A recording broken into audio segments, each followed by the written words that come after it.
Napakaikli lang ng buhay para seryosohin ang walang kwentang bagay. Pagaanin mo ang iyong mood.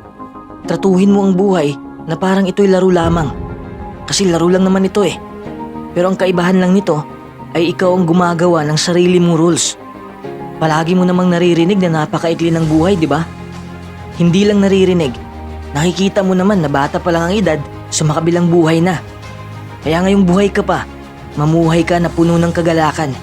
Kung alam mong nakakapagpa-stress ang ginagawa mo, bumitaw ka na. Huwag mong sayangin ang iyong buhay. Huwag kang maghabol ng mga bagay na inaakala mong makakapagkumpleto sa'yo. Kumpleto ka na. Kahit alam mo na ang lahat ng ito, pero alam kong nahihirapan kang i-apply ito sa buhay mo. Uulitin ko, ang buhay ay isang laro. Lahat ay pwedeng maglaro. Lahat ay pwedeng manalo.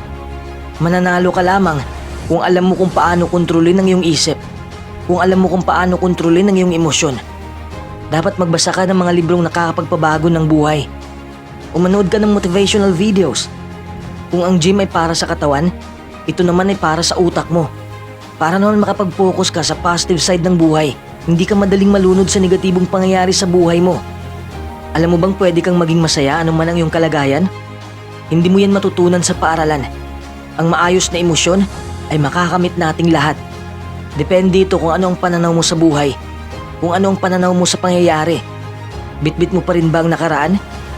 Yan ang dahilan kung bakit malungkot ka pa rin ngayon. Kapag tinatrato mo ang buhay bilang isang laro, ito ay nagiging isang masayang pakikipagsapalaran. Ito ay nagiging mas magaan.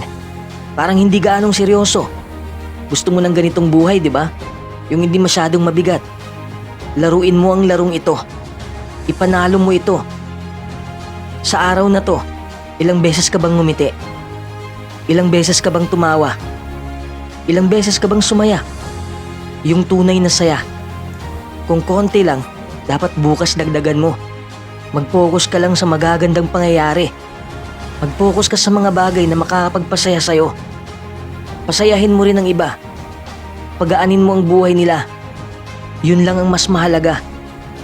Manatili kang positibo kahit binabangga ka na ng napakahirap na problema. Kung may pagsubok na namang bago, your intention is to respond with positivity. Maawa ka sa sarili mo. May problema ka na nga, pinapabigat mo palalo.